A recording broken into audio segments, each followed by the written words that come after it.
संध्या का समय था। कोलकाता की एक पुरानी एंटीक दुकान में एक अजीब सा पुराना आइटम रखा था, एक बड़ा लकड़ी के फ्रेम वाला शीशा।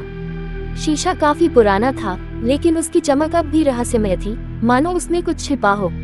अर्पिता, एक 26 वर्षीय आर्टिस्ट, उस दिन उस दुकान में कुछ पुरानी चीजें खरीदने गई थी।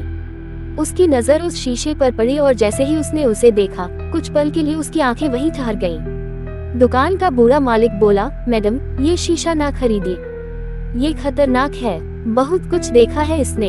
अर्पिता मुस्कुराई, ओ अंकल, भूत प्रेत पर मैं विश्वास नहीं करती। उसने 5,000 रुपए में शीशा खरीद लिया और अपने फ्लैट में ले आई।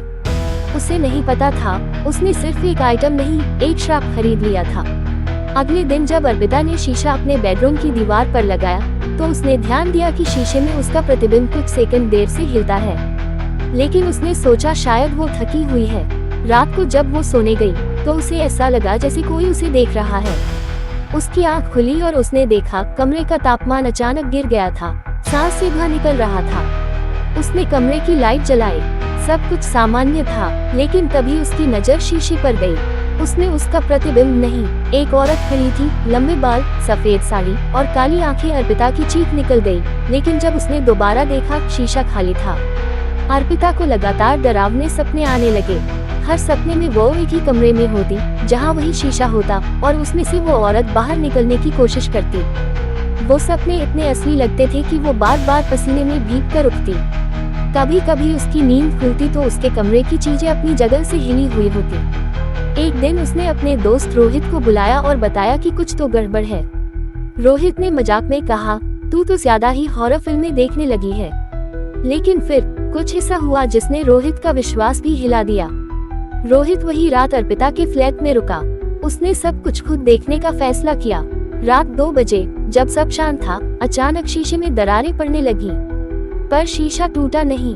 रोहित ने देखा कि शीशे में एक साया चल रहा है, लेकिन असल कमरे में कुछ नहीं था।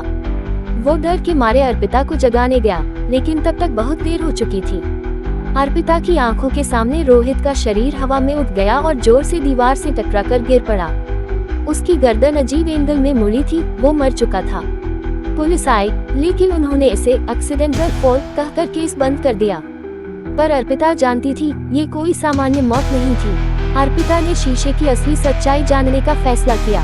उसने एंटीक शॉप फिर से ढूंढी, लेकिन वहाँ ताला लगा था। पड़ोसी ने बताया, वो दुकान महीनों पहले बंद हो गई थी। उसका मालिक तो 1 साल पहले ही मर गया था। अब वो और घबरा गई। इंटरनेट और पुराने आर्काइव्स खंगालने के बाद उसे एक पुरानी खबर मिली। 1932 कोलकाता में एक औरत ने अपने पति और सास को जला दिया और खुद शीशे के सामने आत्महत्या कर ली। कहा जाता है उसकी आत्मा उस शीशे में कैद हो गई। नाम था चारुलता घोष। अब शीशे की आत्मा हर रात और ताकतवर होती जा रही थी। अर्पिता को एक दिन किसी और की आवाज में खुद को चिल्लाते सुना, तू मेरी जगह लेगी। उसने शीशा हटाने की कोशिश की, लेकिन शीशा दीवार से चिपक गया था जैसे उसमें जान हो। उसने हनुमान चालीसा पढ़ी, शीशा कांपने लगा। लेकिन अब बात डर की नहीं, जल की थी। अर्पिता ने तय किया कि वो उस आत्मा का अंत करेगी। उसने एक पुराने तांत्रिक भैरवनाथ बाबा को बुलाया। बाबा ने कहा, ये आत्मा शांत नहीं होगी जब तक इसकी अधूरी कहानी पूरी ना हो। इसे मोक्ष तभी मिलेगा जब इसका सच सबको पता चले। उस रात तंत्र अनुष्ठान शुरू हुआ। जैसे जैसे मंत्रोच्चार तेज हुआ, शीशा कांपने लगा, हवा तेज हुई, खिड़कियां खुल गईं और वही औरत चारुलता शीशे से बाहर निकली। उसकी चीखें आसमान को चीरने लगी। भैरवनाथ बाबा ने त्रिशूल उठाकर कहा, तेरी मुक्ति का समय आ गया है चारुलता। एक अंतिम तेज मंत्र से शीशा चटक गया, कांच के टुकड़े उड़ने लगे और चारुलता की आत्मा एक काले धुएं में बदलकर गायब हो गई। अगले दिन सब शांत था। अर्पिता ने चैन की सांस ली।